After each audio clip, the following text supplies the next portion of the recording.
Biriho fatanyabikorwa beza. Uyu munsi rero twongeye guteranira hano kugira ngo mudufashe nkuko dusanzwe dufatanya muri aka kazi ko gukumira ibyaha, aho dufatanya kugeza ubutumwa ku baturage, ubutumwa tuba twifuza ko abaturage bagomba kumenya, buba bugamije kugira ngo bamenye uko birinda ibyaha bitandukanye. Mu ivuriro Everlife nahivurije umwijima, mpivuriza n'iby'amabanga y'abashakanye, bankoraho riraka, n'abahanga pe. Nyuma yo kugira ikibazo cy'imisemburo mike, bandangiye ivuriro Everlife, ndarigana baramfasha, icyo kibazo kirakemuka. Nyuma naje kujyana n'umubyeyi wanjye afite ikibazo cya hypertension, ubu ngubu ni muzima. Nashishikariza abantu bafite ibibazo by'imisemburo bigatuma batabyara, bigatuma imihango yabo itaza neza nk'uko bikwiye, kuba mwagana ivuriro Everlife bakabafasha. Murakoze cyane. Ivuriro Everlife rikorera Nyabugogo rimaze kuba ubukombe mu Rwanda no hanze yarwo mu kuvura indwara bakoresheje imiti y'ibimera kandi itunganyijwe neza mu buryo bw'ibinini, poudre cyangwa liquide. Hari abadogiteri batandukanye bagufasha, kandi cyiza nuko aho waba uherereye hose ku isi imiti yakugeraho, cyane ko bakorana na DHL. Mu ndwara bavura twavugamo nk'iz'imyororokere zose, kurangiza vuba no kubura ubushake, indwara zifata abadamu zose, igwingira ry'igitsina, indwara nk'umwijima, diabete, amara, igifu, asima. Abifuza kuva ku biyobyabwenge nabo barabafasha. Ku bindi bisobanuro wahamagara cyangwa ukandikira muganga. Everlife, icyizere cy'ubuzima. Nkuko rero mumaze kubona bari abantu bakekwaho ibyaha, ubutumwa bw'uyu munsi turibanda ku ibinyobwa, inzoga, abantu bagenda biyitirira inzoga z'abantu mu nganda runaka zizwi, hanyuma bakazitirira, bakazipirata, bimwe bita kuzipirata, bakavangamo ibintu bitujuje ubuziranenge, barangiza bakazishyira ku isoko, abantu bakazinywa. Akaba ari ibintu tugira ngo tubaho ubutumwa, mugende mubwire abaturage birinde ibi bikorwa. Nyuma y'uko hamenyekanye amakuru ko hari abantu bigana inzoga, cyane mwazibonye n'inzoga z'amarikeri, hakoreshejwe ibirango by'izindi nganda cyangwa se by'abandi bantu, inganda zizwi. RIB yakoze iperereza, hafatwa abantu 10, harimo 3 biganaga izi nzoga za rike, abandi 7 akaba ari abafatanyacyaha cyangwa se ari ibyitso byabo. Ibyafashwe rero byarapimwe dufatanyije na Rwanda FDA. Dr. Eric araza kubibasobanurira cyane, ashingiye kuri resulta cyangwa se kuri resulta zavuye muri laboratoire bapimye biriya bintu bikoreshwa. Nkuko nabivuze, hafashwe abantu 10, 3 aribo bakora umunsi ku wundi, abandi 7 ari ibyitso byabo, bakaba barafashwe mu bihe bitandukanye by'ukwezi kukwakira muri uyu mwaka. Abafashwe rero wa mbere akaba ari nawe ntavuga ngo niwe kizigenza muri iki gikorwa, yitwa Nshimiyimana Turahirwa Albert w'imyaka 40. Uyu twavuga ko ari we nyiri business, nubwo hari abandi bafatanyije, ariko niwe ufitemo igishoro kinini. Yigana buriya bwoko bw'inzoga bwose mwabonye hariya za rikeri, akigana akurikije inzoga ziri ku isoko z'abantu babifitiye ibyangombwa. Yafataga produits zitandukanye, turaza kuzisobanura, hanyuma akazivangavanga, akakuramo icyo nakwita ngo cyakwitwa inzoga, noneho agashyiraho ibirango, agashyiraho na niriya bita itembure y'umusoro, kugira ngo igicuruzwa kigaragare nk'icyasoze. Uwa kabiri rero yitwa niyo niringiye Jean d'Amour w'imyaka 24. Uyu nawe akaba yarafatanyaga na Nshimiyimana. Hakaba na Ndayambaje François w'imyaka 41, nawe akaba ari icyitso cya Nshimiyimana, kuko mu ngo zabo hagiye hafatirwamo bimwe muri biriya bikoresho. Uwa kane ni Hakizimana Jean Paul imyaka 36 nawe yafatanyaga na niyo niringiye Jean d'Amour aho nabo bakoraga ibi bikorwa. Umurinda Abdu nawe ni icyitso, iwe mu rugo hasanzwe bimwe muri biriya bikoresho mubona hariya. Bimenyimana Samuel nawe ni icyitso, yafatanywe bimwe muri biriya bikoresho yabaga bibitse. Nibishaka Vital imyaka 39 iwe mu rugo nawe hasanzwe bimwe muri biriya bikoresho. Musanga Mfura Sirasi nawe ni icyitso, nawe mu rugo we hafatiwe biriya bikoresho. Sanzimana Gerard uyu we akaba afite umwihariko wo kuba afite uruganda rukora urwagwa. Uyu we rero uruhare rwe muri ibi bikorwa, we ajya kuri Rwanda Revenue Authority agasaba mu buryo bwemewe, agasaba iyo bita itembure y'umusoro, tax stamp. Ziriya mwabonye zira ziri kuri ruro turaza kuzibereka, akazisaba mu izina ry'uruganda rwe rukora urwagwa. Yarangiza akaza akazigurisha aba bantu bakazishyira kuri ibi, ndatinya no kubyita ibinyobwa kuko nimuza kumva composition yabyo ntabwo ari ibintu byagenewe kunyobwa. Bangiza bakabishyiraho bagafunga, noneho ikinyobwa bagashyiraho na ziriya etiketi. Ikinyobwa kikagaragara nkaho ari ikinyobwa cyujuje ubuziranenge ndetse cyasoze, kuko murabizi izo itembure y'umusoro urayigura kuri Rwanda Revenue bakayiguha, bakayishyira no muri system nk'umuntu uzasora. Rero kuyifata yaguzwe n'uruganda ruzwi rukora urwagwa, harangiza ugasanga zashyizwe ku bindi bintu bigashyirwa ku isoko.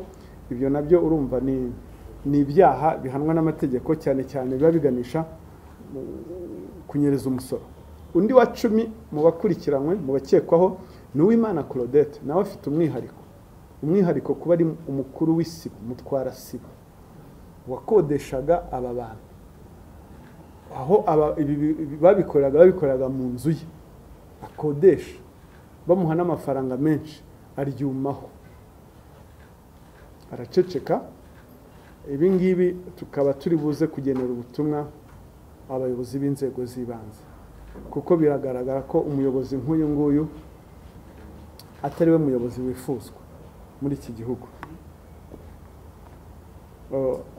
Abafashwe rero bafatiwe mu karere ka Gasabo, umurenge wa Gisozi, akagari ka Musezero, mu mudugudu wa Gasharu, akaba ariho bakoreraga. Bari bafite ibyo nakwita uruganda, bakaba bafungiye kuri station ya Rusororo n'iya Kimironko. Ikidasanzwe rero cyagaragaye muri iyi operation harimo guha ruswa umugenzacyaha. Ikigaragaza uburemere bw'ibi bikorwa bakora bifite kubera amafaranga arimo muri operation yo gufata aba bakekwa.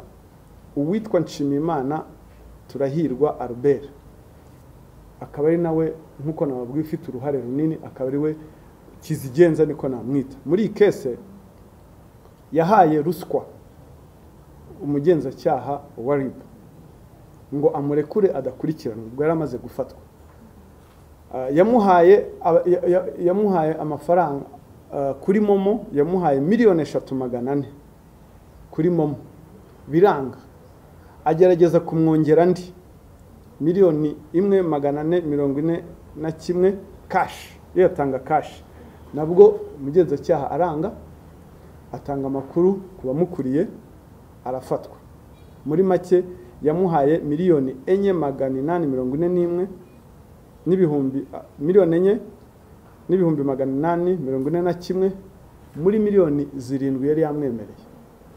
Izo nizo yahise amuha, amubwira ko yamwemereye 7,000,000, amubwira ati ndaba nguha aya ngaya, ayandi nundekura ndayaguha. Umugenzacyaha arabyanga kubw'indangagaciro batozwa, atanga amakuru, uyu mugabo arafatwa, haba hiyongereho ikindi cyaha cya ruswa.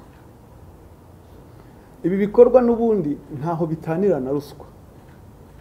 Nicyo mbabwira ko niba umuyobozi w'inzego z'ibanze aceceka, ibikorwa nk'ibi ngibi ntabwo ari ibikorwa wakora muri quartier ngo ntibimenyekane. Niba bikorwa bagaceceka, haba harimo involvement ya ruswa, bo ubwabo bivugira ngo baramutamika.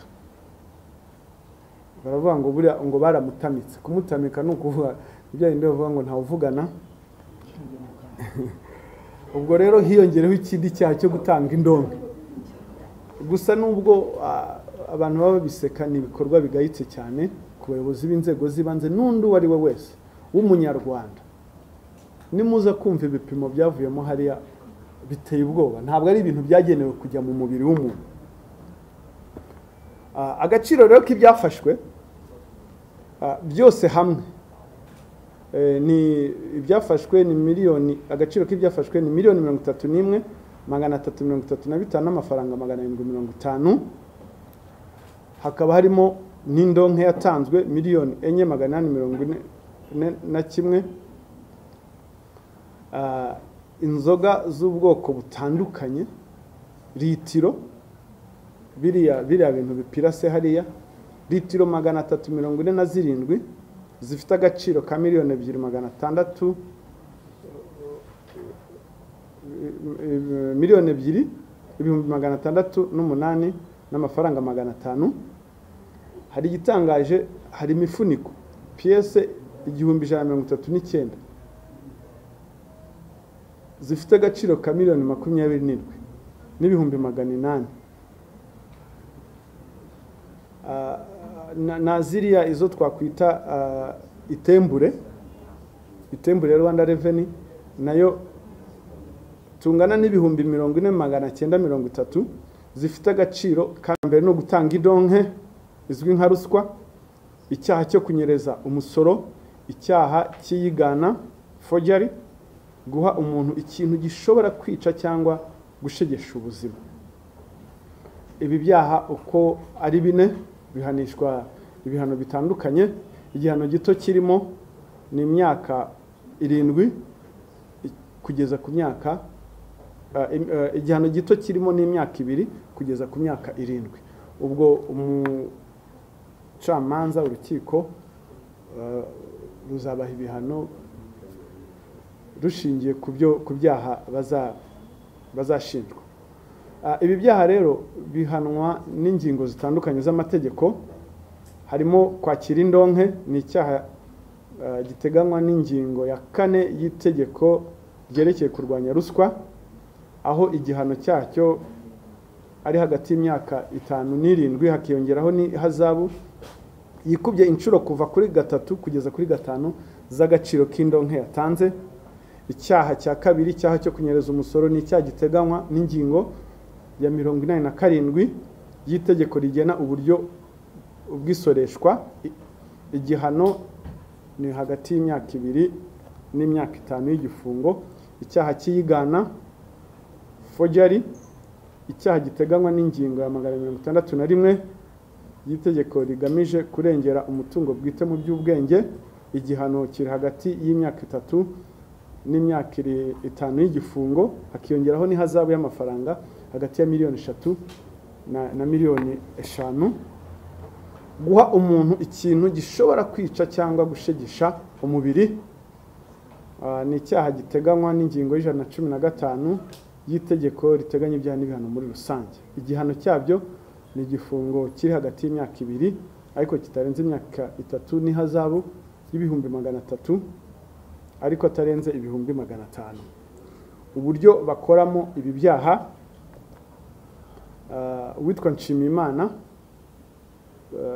Turahirwa Albert, niyo niringiye Jean d'Amour na Ndayambaje François, bifashisha ethanol bifashishwa mu gukora inzoga. Araza kubibasobanura neza. Bakavanga n'inzoga n'isukari n'imisemburo hariya na za flavor, bagashyira mu macupa ama flavor hariya. Hari ama flavor ubwo ni ni ibitanga impumuro bishingiye n'icyo ashaka kwigana, bagapfundikira bagashyiraho ikirango, bashyira mu icupa bagapfundikira bagashyiraho ibirango, barangiza bagashyiraho n'itembure y'umusoro, bakajyana ku isoko, bakaranguza.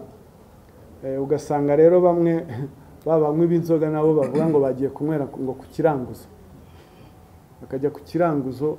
Izi ngizi urumva bazimanura ibiciro kugira ngo zigurwe, nta misoro baba batanze, bikagira ndetse n'ingaruka kuri babandi baba babisoreye. Abantu rero ugasanga barizihirwa ngo baranywera ku kiranguzo batazi ko bari kunywa biriya bintu. Nagira ngo nshimire urwego rwa RIB ku mikoranire myiza dukomeje gukoranamo, kandi bizakomeza. Ikindi twigize ko muza kuri bintu bya tax stickers. Ziriya tax stickers nagira ngo mbabwire ko kugira ngo inganda zizihabwe tuba twakoranye na Rwanda Revenue. So bivuze ngo tax stickers inganda zihabwa nuko tuba twabikoranye na Rwanda Revenue, natwe twemeje ko ibinyobwa bimeze neza. No kuvuga rero ngo kujya kwigana ibinyobwa kongeraho stickers za Rwanda Revenue nabyo uwakoze amakosa, kandi wanakoze n'amakosa ku nzoga. Rero dukorana na Rwanda na RIB twafashe impagararizi zitandukanye, hanyuma tuzitwara muri laboratoire. Ikigo cy'ubuziranenge kimwe muri service gitanga nuko dugira laboratoire idufasha gupima ibyo tureberera kugira ngo twemeze ko byuje cyangwa se bituje ubuziranenge.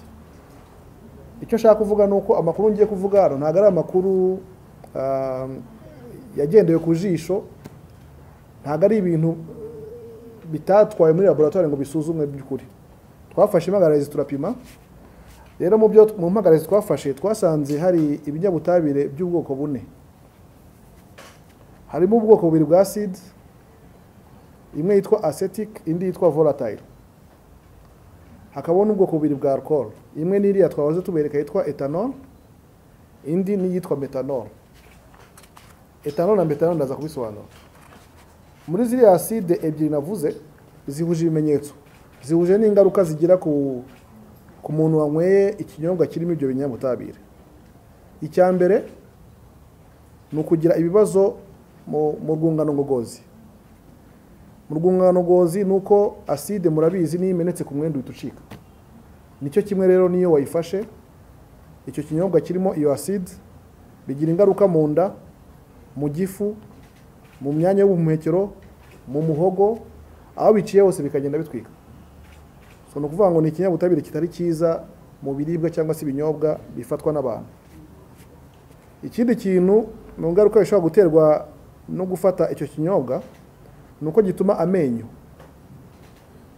iyo ukomeje kubifata igihe kirekire iryinyo rigenda rigabanuka kugeza rishize. Ni ukuvuga ngo rigenda rivunguka gake kugeza rishize. Ikindi mwumvise ko mu bikorwa muri ziriya nzoga harimo n'isukari. So iyo wihewe ni alcohol bituma umuntu uyinywa ibipimo bye by'isukari bizamuka. Iyo ibipimo by'isukari bizamutse mu mubiri w'umuntu, murabizi indwara ishobora gutera za diabetes. Mujya mwumva diabetes ishobora kugira complications, igatera indwara z'umutima. Indwara z'umutima zahora n'iyo diabetes bitewe n'igihe zimaze n'imiti umuntu afata avura izo ndwara, bikaba byanaviramo n'indwara ya kanseri. Ikindi kintu gihuriweho na za acide z'ubwoko binavuze ni ireme ry'amagufwa. Sinzi niba muzi mwari mwabona igufa ry'umuntu mukuru n'igufa ry'umwana. Igufa ry'umwana kugira ngo urivune, ndavuga ingimbi, umwana w'umusore n'umusaza, riba rikomeye. Mu gihe y'umusaza uko umuntu agenda akura cyangwa agenda asaza, igufa rigenda ryoroha. Biba byatewe n'ikintu bita densité y'igufwa. Riba rifite ireme rimeze nk'irikomeye cyane kurusha iry'umuntu ukuze. Iyo umuntu rero anywa ikinyobwa kirimo izi acide z'ubwoko bubiri, rya reme ry'igufa rigenda rigabanuka ku buryo igufa rishobora kuvunika mu buryo bworoshye, byoroha cyane kurusha uko umuntu muzima yakagombye kuba afite amagufa afite ireme. icyo ni icyiciro cya mbere cy'ibinyabutabire byabonetse bya acide.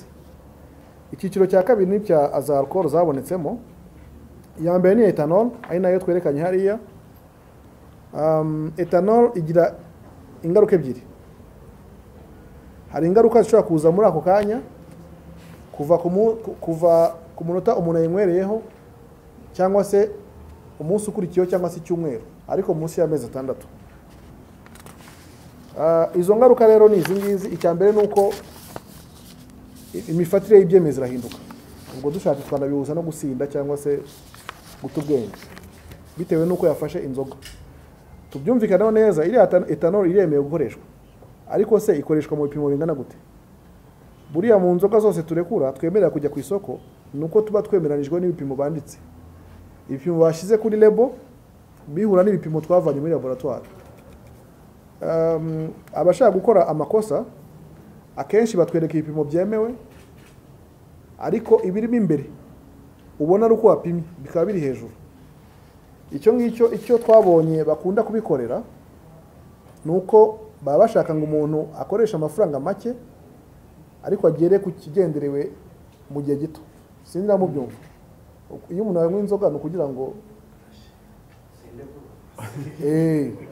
none urumva no kuvuga ngo wa muntu iyo yatubeshe ngo harimo ethanol ya 5% kuri label, kuri etikete, ariko mu nzoga mimbere agashyiramo 18, no kuvuga ngo wa wundi wari gufata amacupa 3 kugira ngo asinde arakoresha icupa rimwe kuko ethanol yazamutse. Nicyo babagamije akenshi. So no kuvuga ngo bituma imitekerereze no gufata ibyemezo bidakunda. No kuvuga ngo niba ntwaye imodoka nkajya gufata icyemezo cyo gufata fera ku kanya nasinze ntago byakunda. No kuvuga ngo icyo gihe biba byafectinze ubuzima muri ubwo buryo. Ikindi cya kabiri, alcohol ibaye nyinshi ihinduka nk'uburozi. Ni nayo mpamvu mu Rwanda dufite itegeko ritemera ko turenza alcohol irengeje 45. Icyo nacyo ni ikindi. Izo ni mu ngaruka z'igihe gitoya. Mu gihe kirekire rero ari nabyo tudashobora kumenya vuba na vuba, bisaba igihe kugira ngo tubibone, nuko ethanol ishobora gutuma umwijima ugira ikibazo. Aha ndagira ngo mbabwire ko buri umuntu ntago afite ingingo zacu zose ntago ariko zifite akamaro kangana. Umwijima uri mu rugingo, zimwe mu ngingo dufite zikomeye ni umwijima, ni umutima, ni impyiko. Ibyo ngira ngo twese turabizi. Impamvu umwijima bawushyira mu ngingo zikomeye nuko ibyo turya, imiti dufata, buriya ni umwijima ubanza kubigogora kugira ngo ibone gukora akazi kabyo mu mubiri. Ni ukuvuga iki? Ni ukuvuga ngo iyo umwijima wagize ikibazo, umuti wose ufata uhita uba nk'uburozi, uhita uba toxic, uhita ujya kuri level yo hejuru utakagombye guhabwa ko umwijima ufite ikibazo. Iyo umuntu afite umwijima, aho kugira ngo bamuhe miligrama 500 za paracetamol, bamuha nk'ijana kubera ko umwijima ufite ikibazo. So ni kugira ngo numvikanishe neza akamaro ko kurinda umwijima ibintu bishaka kuwangiza. Rero ethanol iri hejuru yikenewe yangiza umwijima. Ikindi cya kabiri nta kivuze ni indwara z'umutima zishobora guterwa n'inzoga, ariko izo ndwara z'umutima zishobora kuvamo na stroke iyo zageze ku rwego hejuru. Ikindi nuko indwara zitandura buriya zigenda zihanahana. Ushobora gutangira urwaye diabete ko navuze ko isukari izamuka bikangiza umwijima bigafata umutima, ariko uko bimara igihe na kanseri ziramo. Ikindi cya gatatu giterwa n'indwara no gufata ethanol nuko ubuzima bwo mu mutwe nago buhangirikira. Umuntu akagira indwara y'agahinda, akigunga bitewe na za nzoga yafashe. Yazifata ukabona nibwo yatangiye kuba muzima, ariko atazifata ukabona yagize ikibazo, akaba ari nabyo bimupushinga gukomeza azifata. So iya kane, product ya kane ariyo ethanol yindi babonyemo ni yitwa methanol. Methanol ni nayo mbi cyane. Impamvu ari mbi nuko icyambere ntago tuyemerera gukoreshwa mu bintu bakoresha bakora inzoga zisembuye. Ethanol rero twavuze ko yemerewe gukoreshwa, ariko mu bipimo byemewe. Methanol yo hayibera mbi ntabwo tunayemera, nubwo yaba ari nkeya ntago tuyemera. Impamvu tutayemera rero ni ingaruka itera ku buzima bw'umuntu. Icyambere nuko n'uburozi.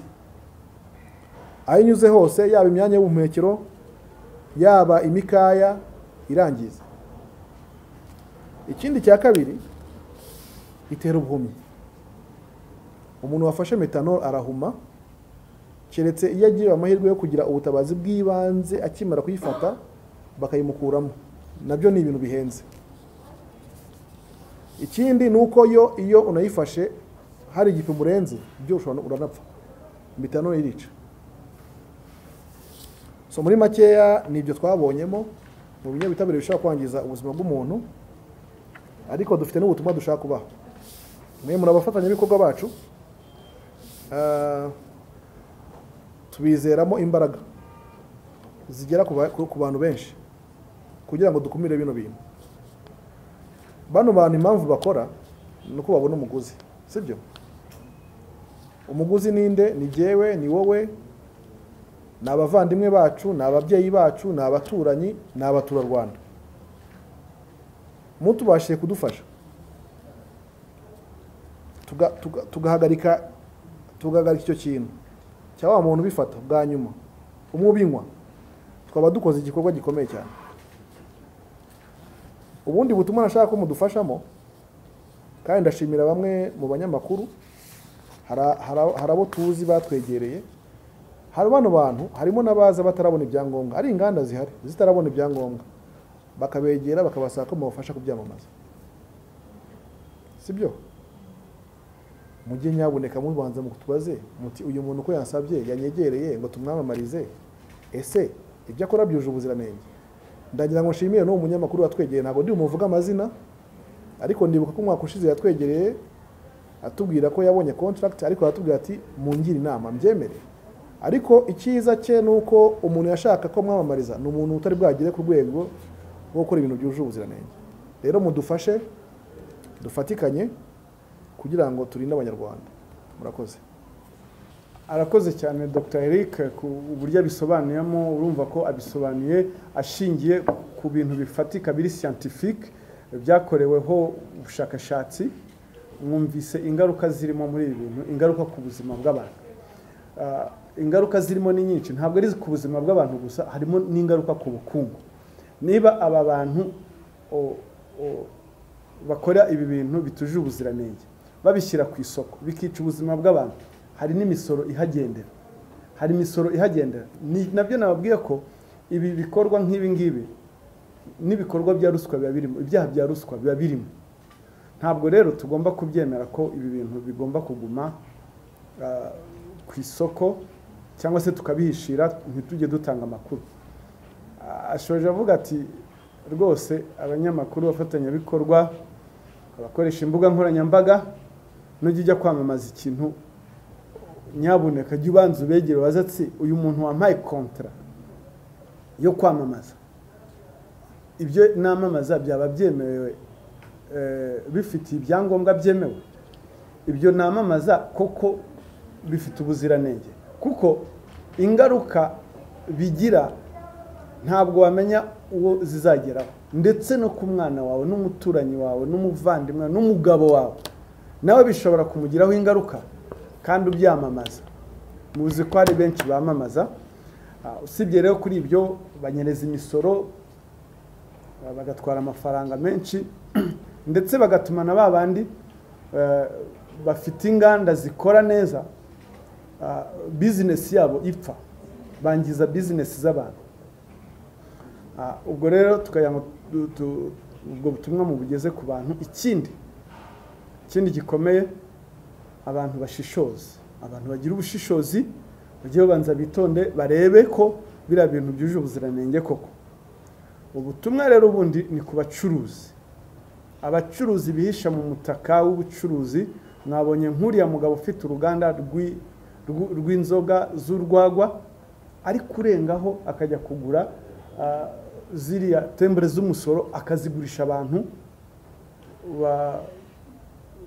bakora ibintu bituje ubuziranenge. Ubwo ni ubugizi bwa nabi. Ubundi butumwa dutanga ni ukuri turasaba abayobozi b'inzego z'ibanze, abayobozi b'inzego z'ibanze nibahaguruke, ba mudugudu, ba mutwara sibo. Mubonye ko mubafashwe harimo mutwara sibo, biteye isoni kuba umuyobozi ashobora kugaragara mu bikorwa nk'ibi ngibi bibangamira ubuzima bw'abanyarwanda ngo kubera ko ngo akodesha inzu cyangwa se amafaranga bamuhaye. Mwumvise terme bakoresha hariya tuganira, bavuga ko ngo babatamika, umuyobozi w'inzego z'ibanze batamika, bakagutamika ukemera ko uburozi nk'ubu ngubu ujya mu banyarwanda ntabwo ari wo muyobozi ukenewe muri iki gihugu.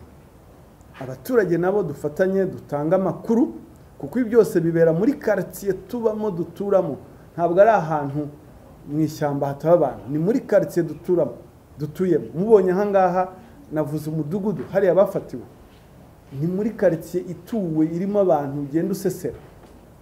Hanyuma twebwe dukora iperereza ukiri no hanze y'igipangu, izi za rukoro zarakunukiraga, ukibaza rero abantu batuye aho ngaho bo ntibanukira, ntibagira amatsiko yo kumenya ibikorerwamo. Tureke guhishira abanyabyaha, kuko guhishira umunyabyaha bikagenda gute murabizi. Umuyobozi rero nka Uwimana Claudette mutwara sibo nuwo kugabo uhishira ibikorwa nk'ibi ngibi. Murakoze.